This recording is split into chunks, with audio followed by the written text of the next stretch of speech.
I came crawling back as soon as I could. Great. Your ex took you back in. That's great. Yeah. Hello, everyone, and welcome to another episode of Basic AF, a mostly tech podcast. Tom Anderson, and as always, I'm joined by Jeff Battersby. Hello, Jeff. Good morning, Tom F. We don't know what the F stands for. Anderson, how are you? I'm doing very well. How are you? I'm great. We're expecting big snow, and so I'm going grocery shopping after this with the masses, probably. I only need a couple of things like Gotta milk get that bread and milk. half and half. Yeah. For whatever reason, people need bread and milk when it snows. Bread, milk, and all the toilet paper in the store. Yeah. Good luck finding eggs, but that's a different story. Yeah. Cheap eggs. You can find eggs. Right. But bring your bank account. We pull them out of the backyard, so we're okay. Yeah, you're good. Well, I don't see any of those in my Although it's house. cold weather, so we don't see a lot. Like, it's lean at this point, but another month it's we'll the be in sun. Yeah, And it's so the sun, Tom. It's the. I'm going to pad the retirement plan, I think, and sell the eggs this spring. There we go. Here we go. So this is you're good. episode 55, Double Nickels. And show notes for this can be found at basicafshow.com/55. And Jeff, we are thrilled today to have another guest joining us. We do. We're doing all the guests all the time. Tom, why don't you introduce our guest? I'd be happy to. First time on the show. We actually connected on Threads over the last couple of months, talking Apple stuff a good bit. Welcome to the show, Bill McLean. Hey guys, how you doing? Doing great, Bill. Good to see you. Yeah, good to see you guys. I'm happy to be here.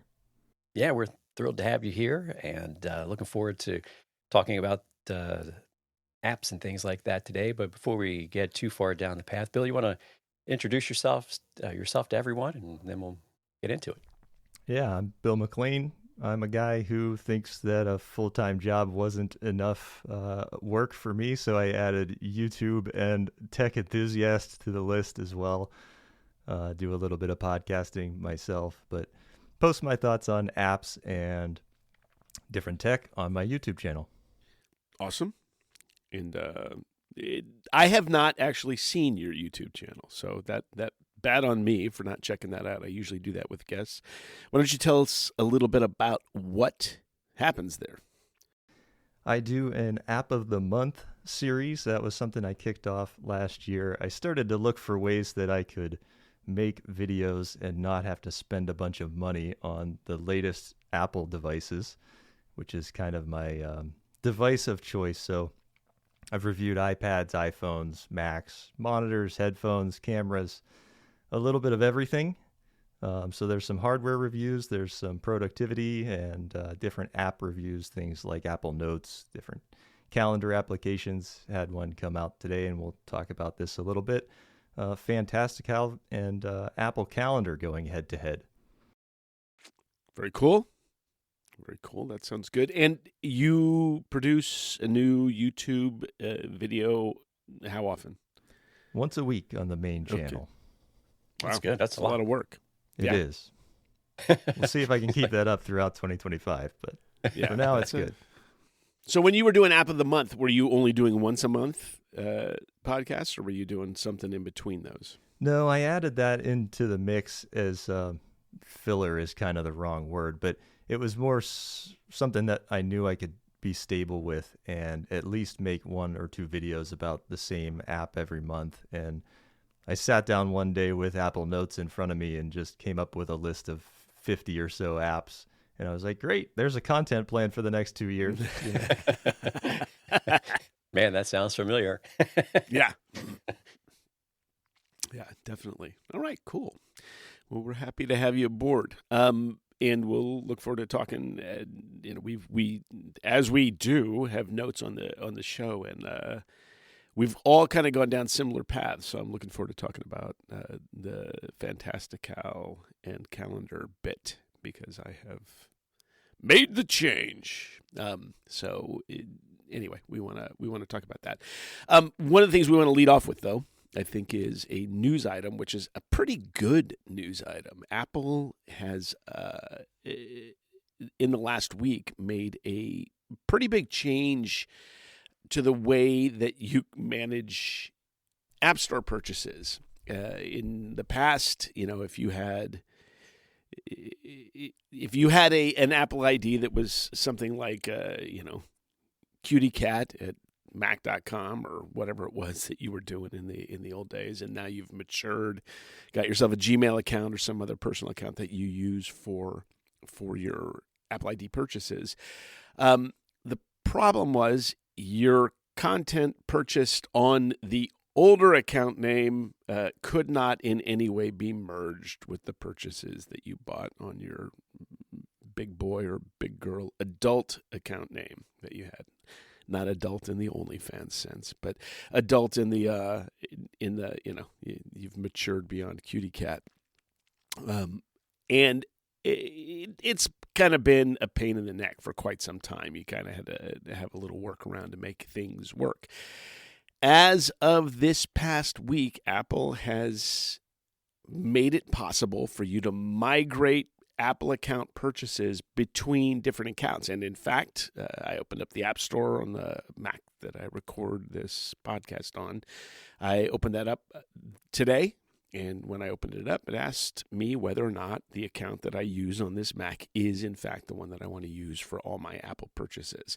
This is a great thing. It's going to streamline a lot of stuff. I mentioned as we were talking at the beginning of the show, before we started recording, that one of my daughters has a very old account that's a Mac.com account, but she uses a Gmail account really for her Apple ID.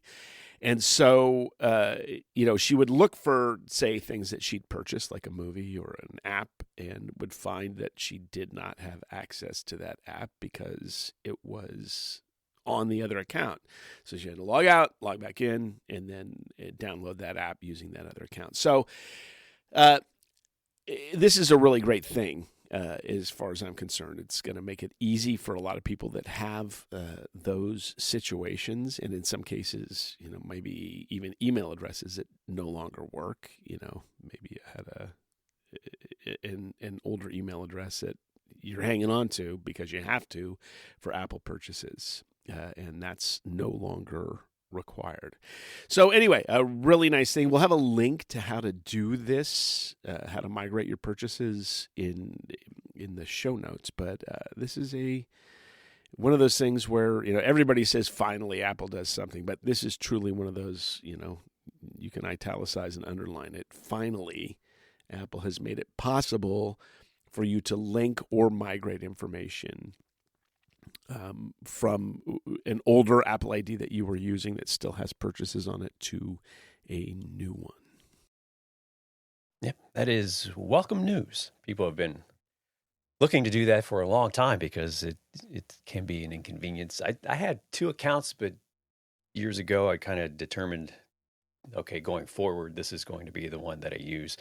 And so I just kind of left that other stuff out on the vine, I guess, and I couldn't even tell you what was in the other account at this point. So now you can go look and move it, Tom. So, like that, I don't care anymore.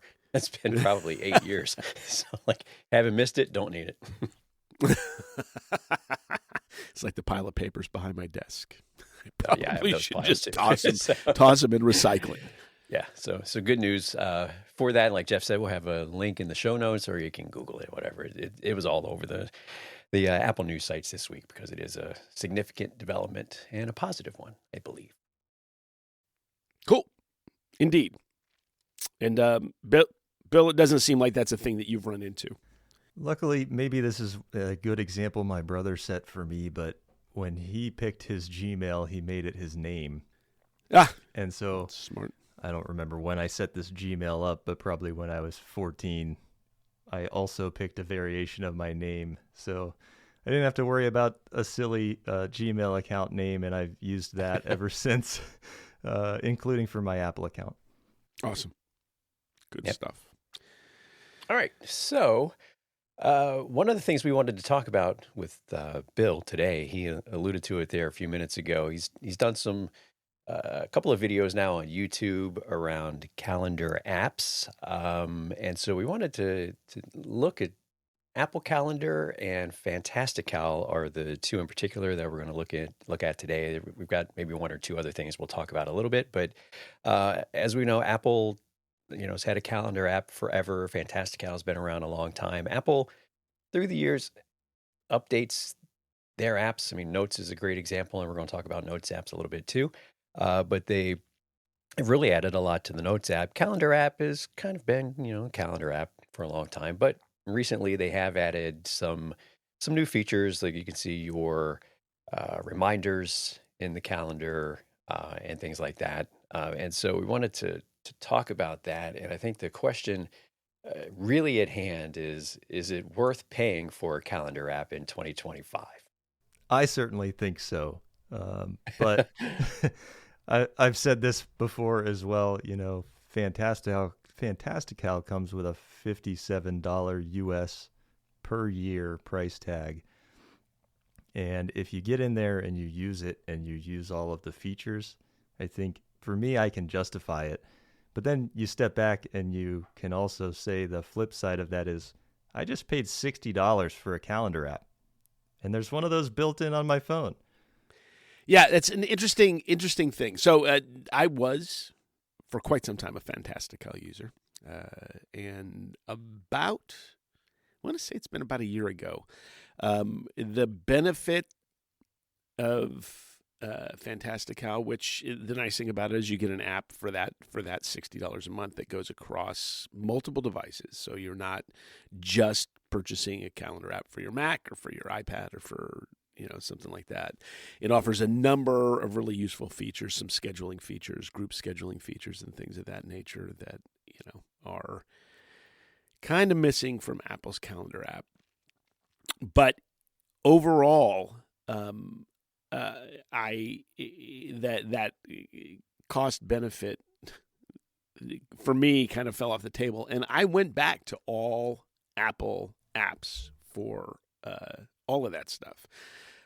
So I'm using Apple Calendar. I'm using Reminders. I use Reminders as a grocery list. I got rid of AnyList, another subscription that I really liked. It was a great app, but didn't need to pay for it, particularly when Apple added the ability to share a list and to have a built-in grocery list that works like the grocery list does or did in AnyList.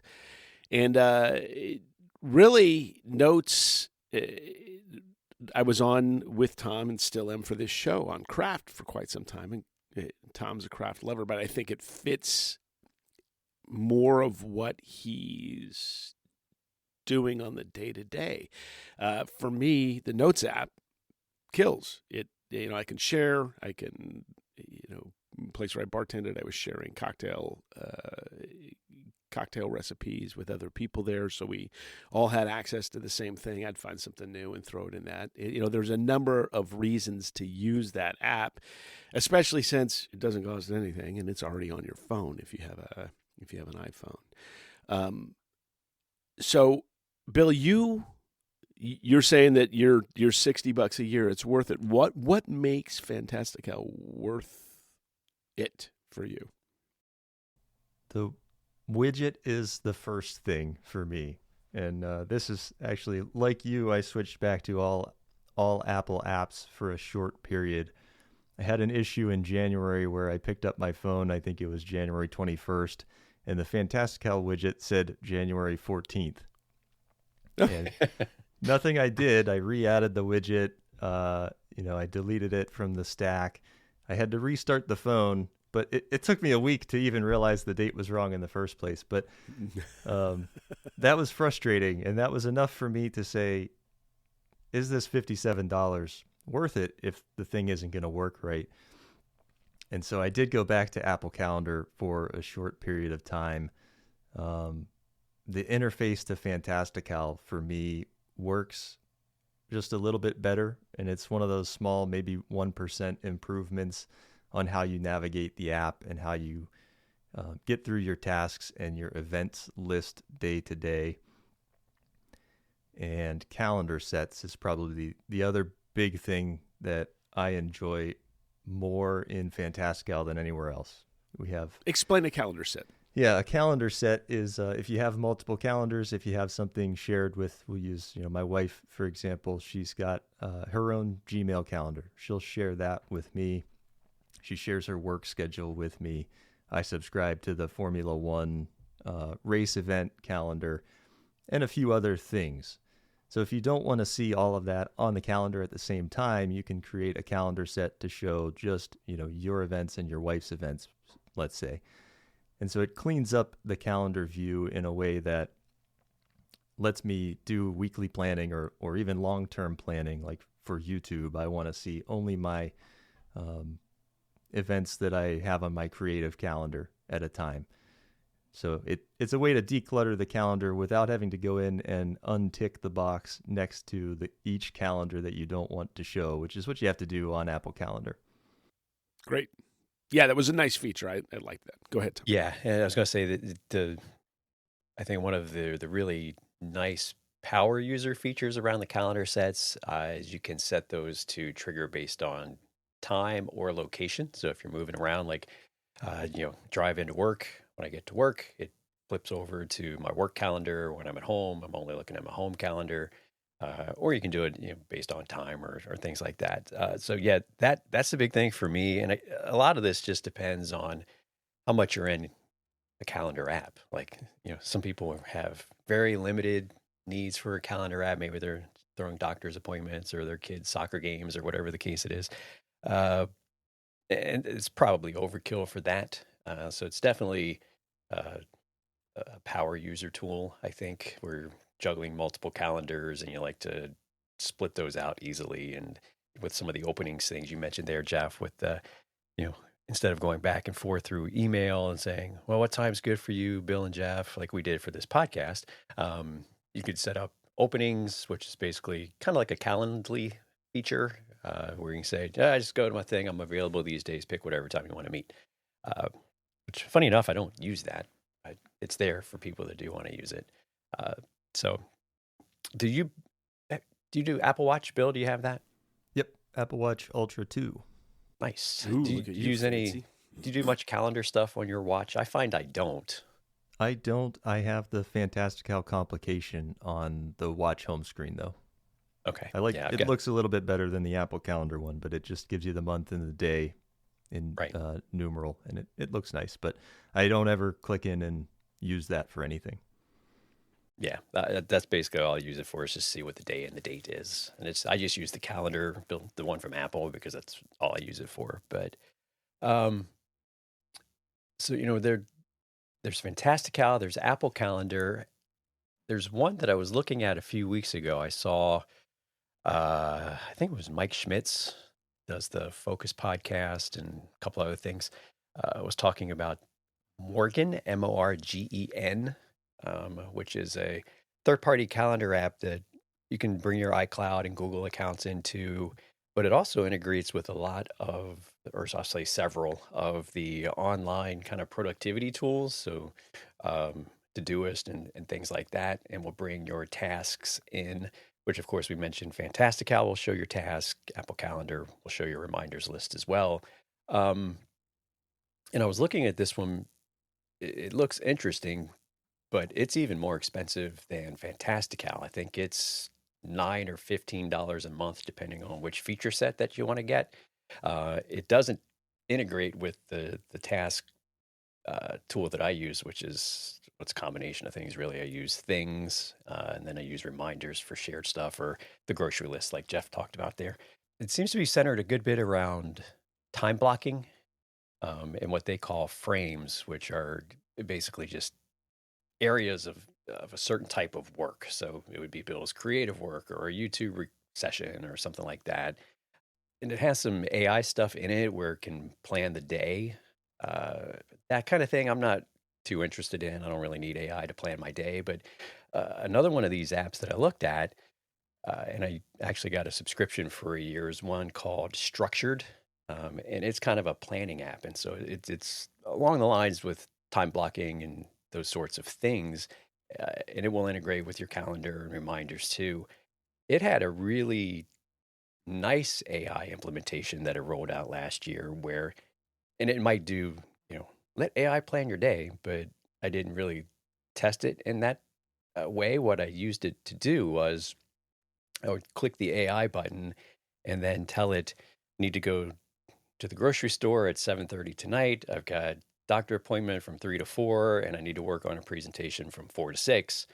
And AI parsed all that out into the 3 separate items, and you would just click the button and it would add it to your calendar, which I thought was really nice because I didn't have to type in any of that stuff. Uh, and I'd like to see Fantastical add something like that. And I think maybe they're working on. I mean, they've got to do something to keep adding updates to justify the subscription price. Something like that, I would like to have, just where I could just rattle it off and let it enter it into the calendar for me. Does that work, Tom? I'm looking at this app right now, Structured right now. Does that work with?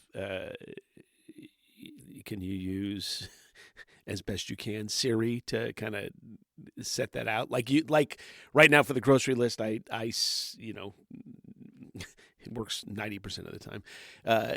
Say, hey Siri, let's add, I don't know, potato chips to the grocery list or whatever it is that I think I need.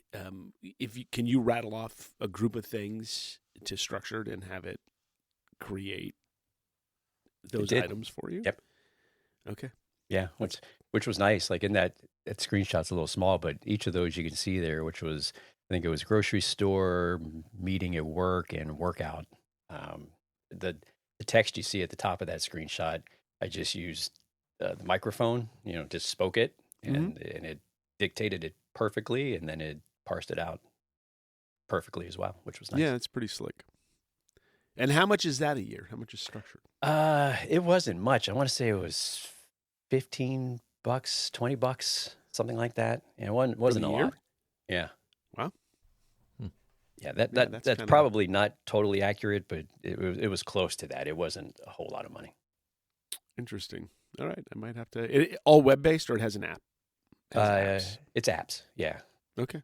Yeah, they've got iPhone, iPad, and Mac. I think the Mac's just a Catalyst app or whatever. Because it looks like the iPad app, like a lot of them do, but works fine. I mean, but yeah, across the board.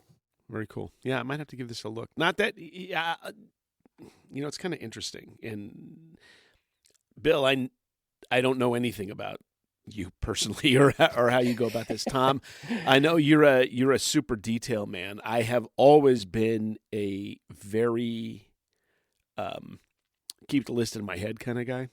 Dementia going to kill me, but that's that's kind of the way that I've always done, unless there are specifics, like I'm not grocery shopping with a list in my head, but I usually have a rather unstructured way of going about what it is I'm doing day to day. Do you, Bill, have a really structured approach or a non-structured approach? A little of both. I have the benefit of maybe benefit and curse that my work calendar and all of that stuff stays on the work server, and I have a separate phone for that. So it's tied into the crappy system that is Outlook and all of the Microsoft, I call it productivity apps, but they're not really productive. So that is very structured, right? It's the classic, work calendar, meetings all day long, different things that you need to do. Done. Yeah, exactly. So at home, I take the creative stuff seriously, but I'm definitely not planning it out.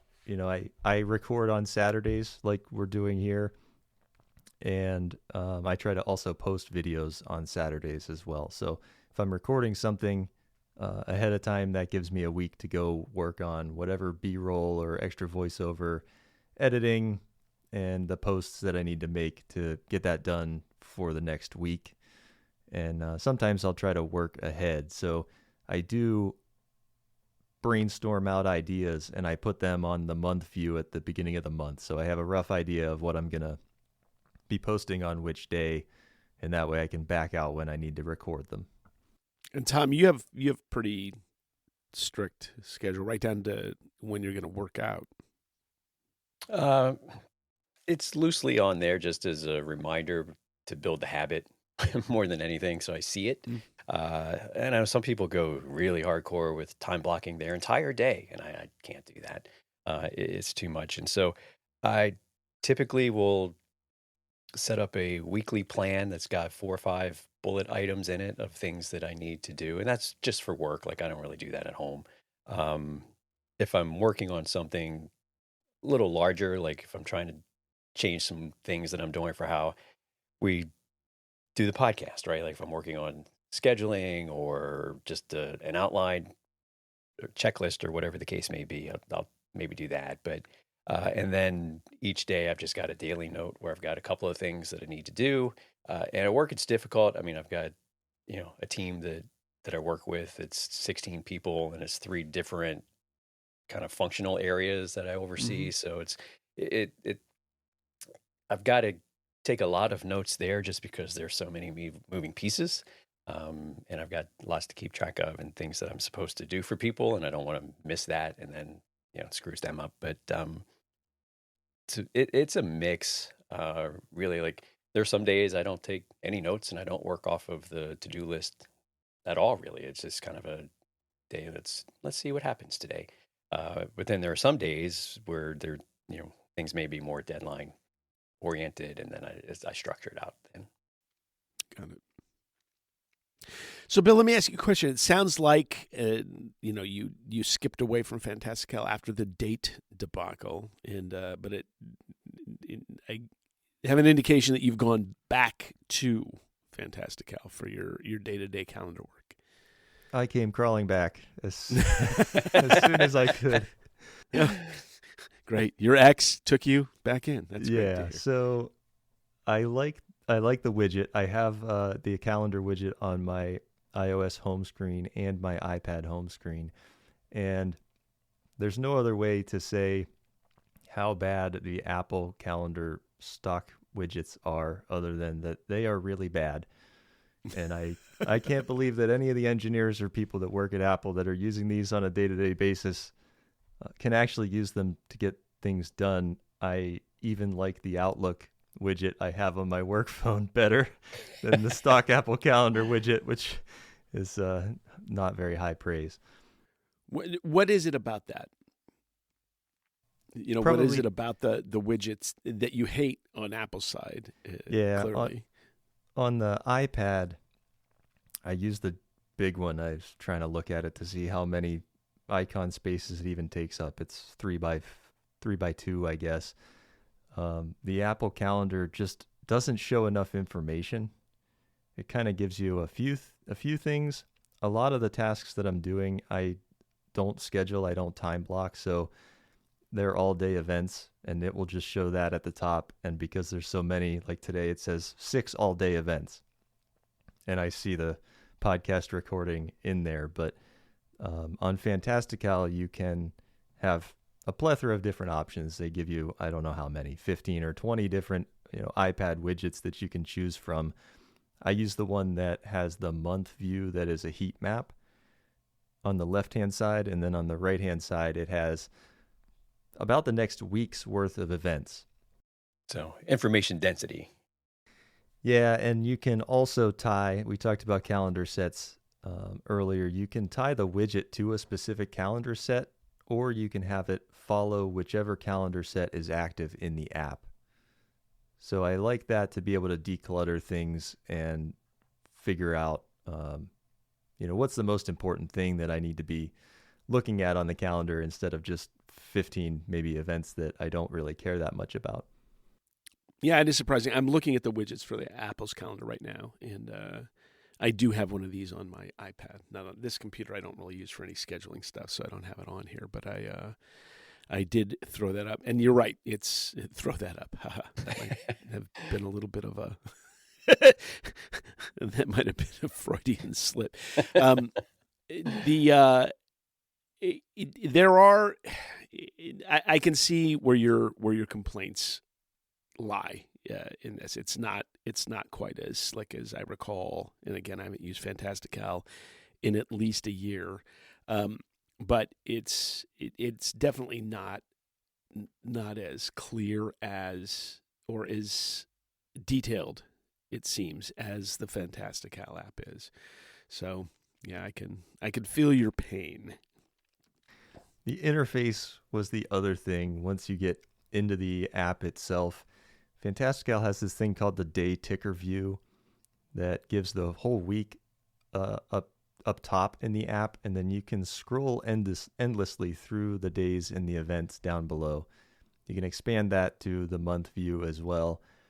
And this is just such a minor nit, but it's something that's annoying to me when I go back to Apple Calendar, because when you go in to look at the month view, which is my preferred, that has the list of events below it, you have to tap the day to get to the next day. You can't endlessly scroll.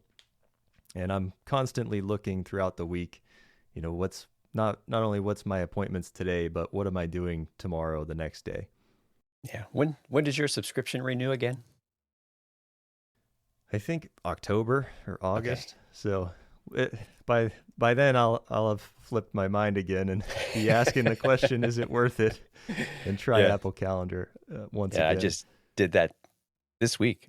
I think mine renews on the 17th, so the day this show comes out. So, yeah, I'm going to stick with it another year. We'll see what comes down the line with it. But so, like you said, though, it's $57, and I think if you're a heavy calendar user or just like some of the widget capabilities that are kind of above the stock Apple app, it's an option.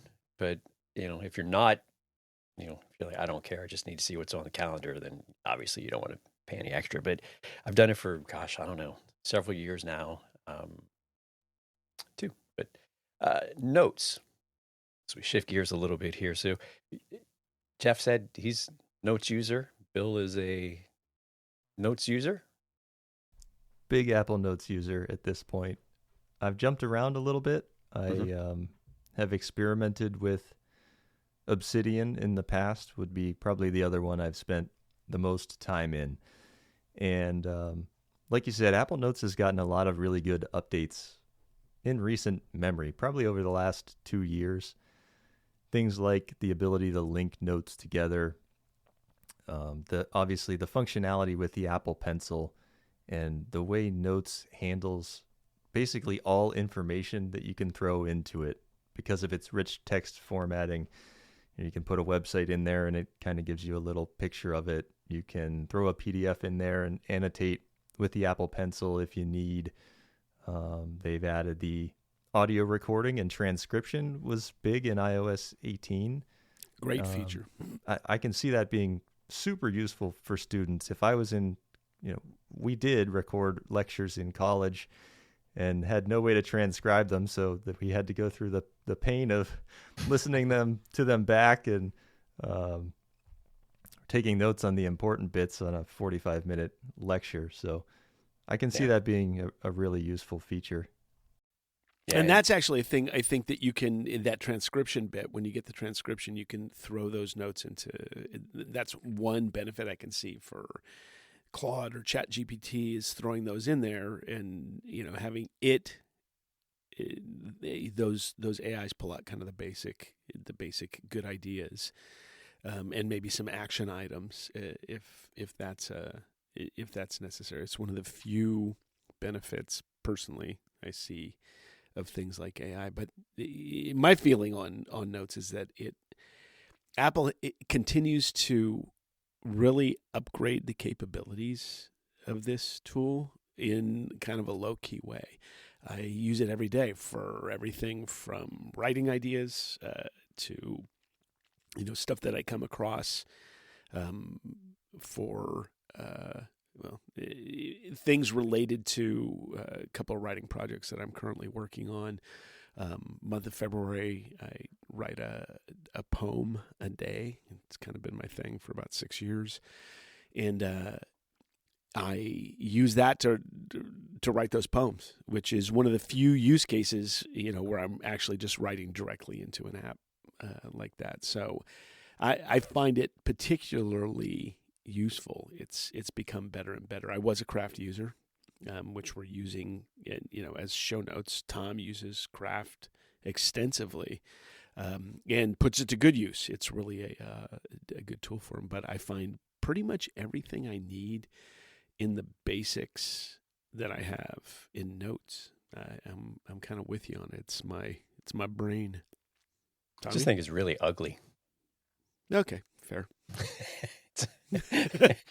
And I think, and that's what kind of You say that about me too, though, Tom. Well, it's different. But I think Reminders kind of does that for me too. I just don't find it visually appealing at all. And of course, everybody's different. Some people think it looks great, and obviously we've said it a ton of times. Use whatever you like. There's no wrong app. I mean, if it does what you need it to do and you like it, use it. And that's what they're there for. And I think for built-in stock apps, they're very, very good. Yeah, they are. Bill, I saw you mentioned in the prep notes here, you were starting to use some of the Forever Notes framework, which I've seen people talk about here and there, but I haven't looked into it a lot. Can you tell us a little bit about that? Yeah, it's interesting, and I found out about this on Threads as well. A guy named Matthias came up with this Forever Notes framework. And if you know a little bit about the way, I'll call them new age note-taking apps work, like Obsidian, where things are linked together kind of by default, and they have a little bit of a visualization, like a graph view that can help you connect notes together. This system was kind of created to help you do a little bit of that. Now that note linking is a bigger part of Apple Notes itself, he's tried to add some of that functionality in to the basic app to make it more useful, I'll say. It uses what's called a series of hub pages. So if you have a home hub, and then you can link all the different things together. So I have a home hub. I have then a YouTube idea list that's linked off of that home hub, and same with the newsletter and the podcast. So it's an easy way. I have that linked to the action button on the iPhone. So if I'm doing something on the iPhone, I press and hold the action button. It brings up the home note. So I have quick access to all of basically my most used notes that are linked together. Now, this looks pretty slick. I'm going to have to, and we'll put information for Evernotes in the in like the show notes. Evernote there for a second. For Evernote, yeah, right. For Evernote, no, Forever Notes, Forever asterisk notes. But this looks pretty slick, and that is, it seems like a good way to be able to organize existing notes. And I have a zillion existing notes in my in Notes and in the Notes app, which can be kind of problematic in terms of, seeing where things are and what's related to what and what I want to do. So I really like what this is showing me. I'm going to have to spend some time with it. How long have you been using this for?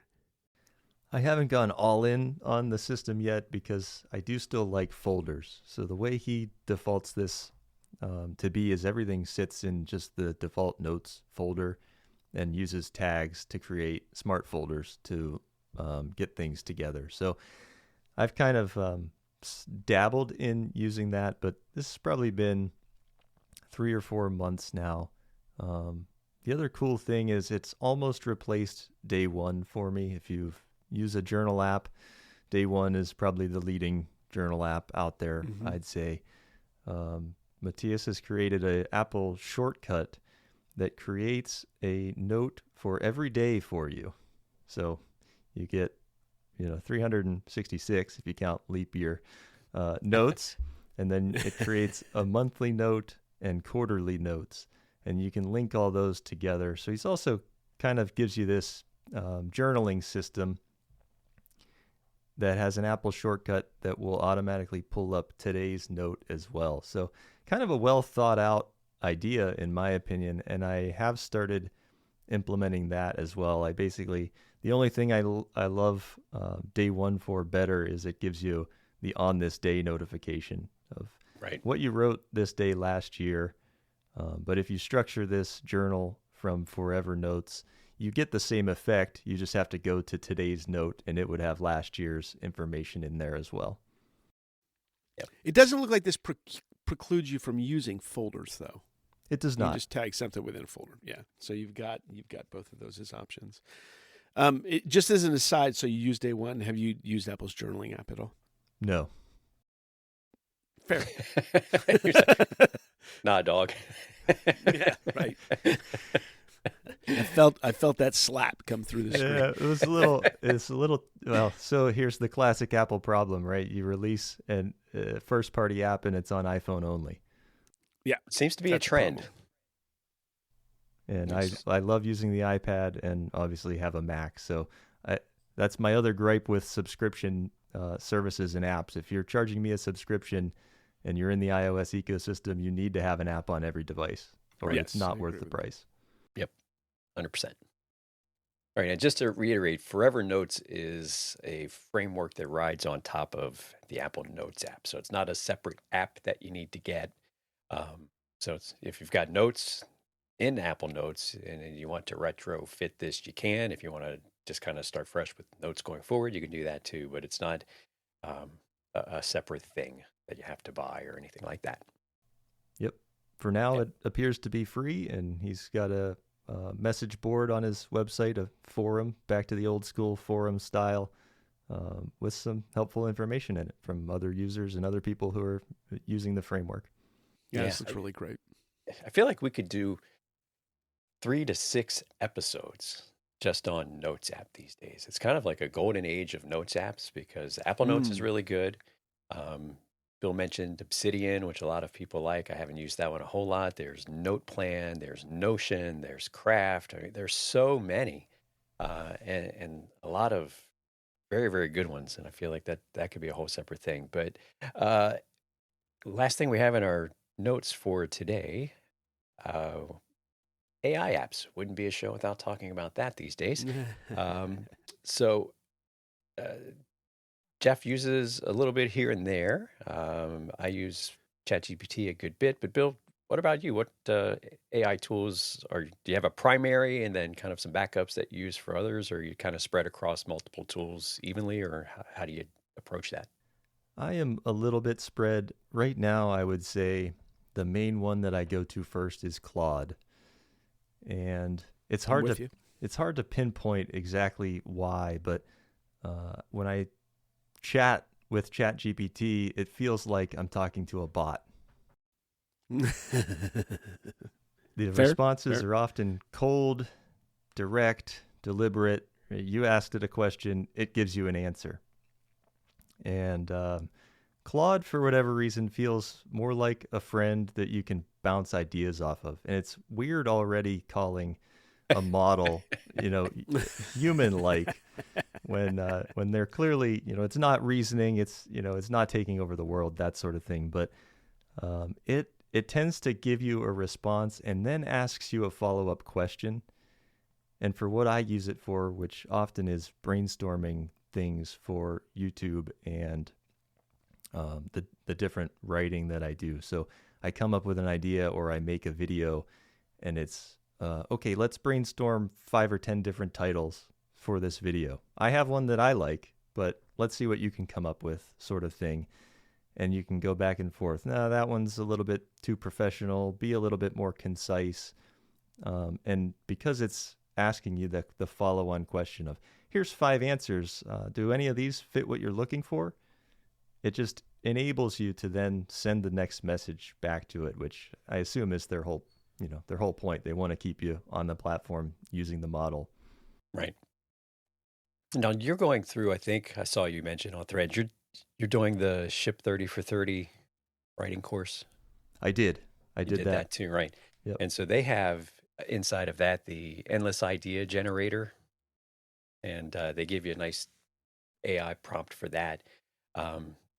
And I was messing with that, or one of the other ones. It wasn't that exact one. They've got, I don't know, it seems like 6 or 7 different prompts in the course, but there was one for like a content plan for the next 6 months or whatever it was. I think it was 90 days. And I think, Jeff, I sent you the link to that output, I think. Yes, you did. This week. And so I ran that through ChatGPT, and it was good.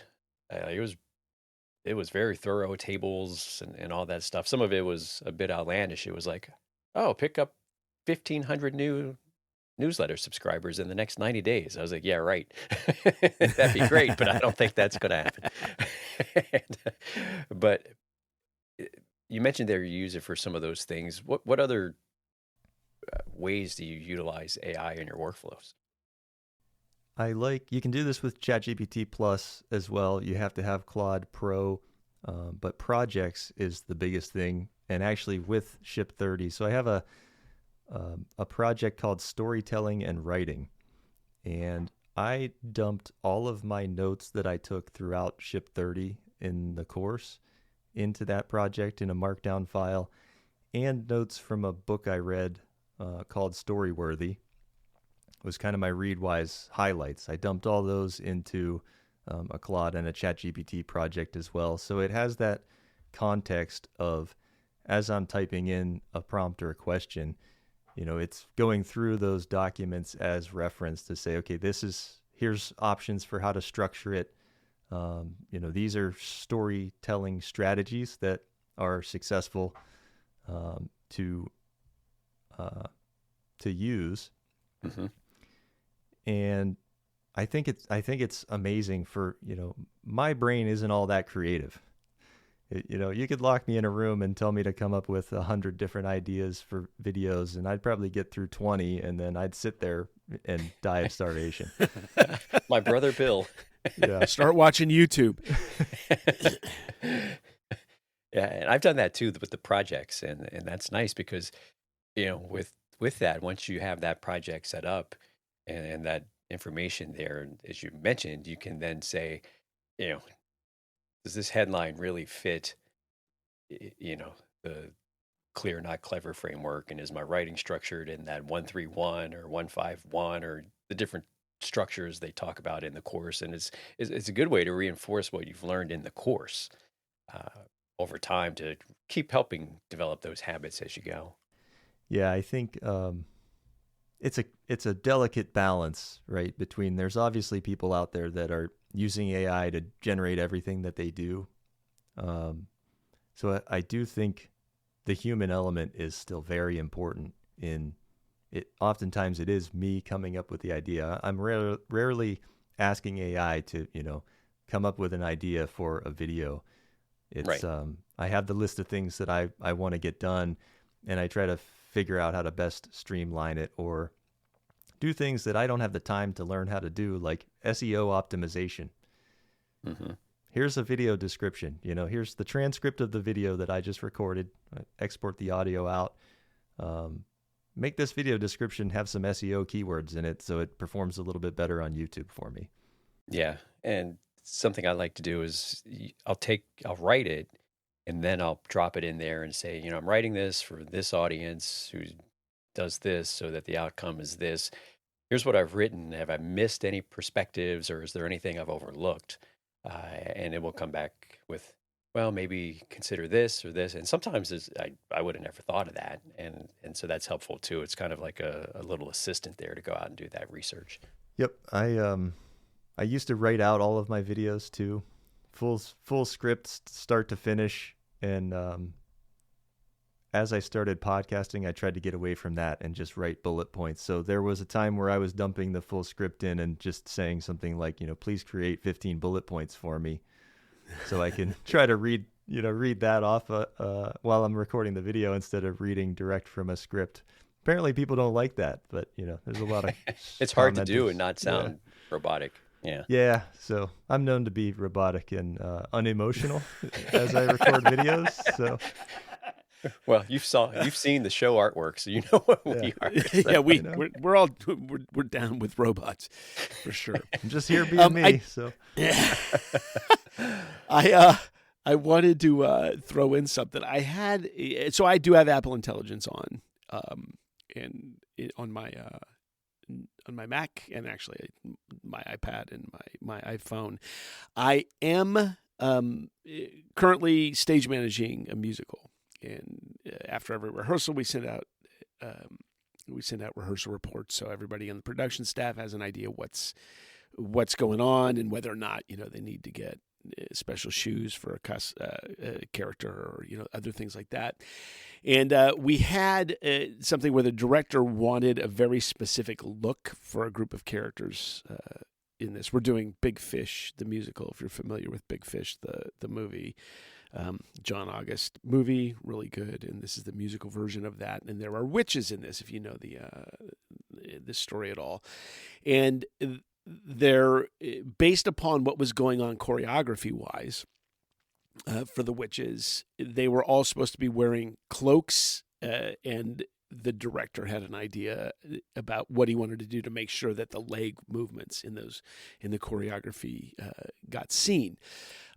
So took a picture of the director kind of with a scarf wrapped around his shoulders, kind of showing what he wanted to make sure that that all of the choreography was visible to the audience once they saw the show.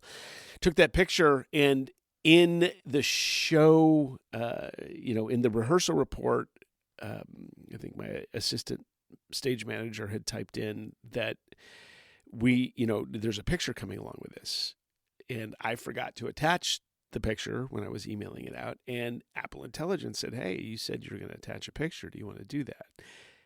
Very, very useful use case for that. Saved me from having to send out a second email saying, "Oh, here's the picture I meant to set in the last one."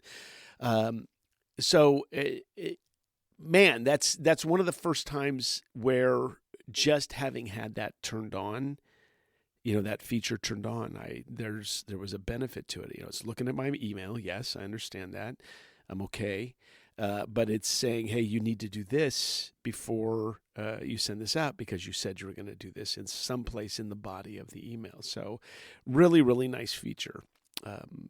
And I am, as if you've listened to this show at all, Bill, you know that I am kind of reticent about the use of AI, particularly in my creative endeavors. I don't use AI for that. Just maybe on principle, maybe not, maybe just because I'm old.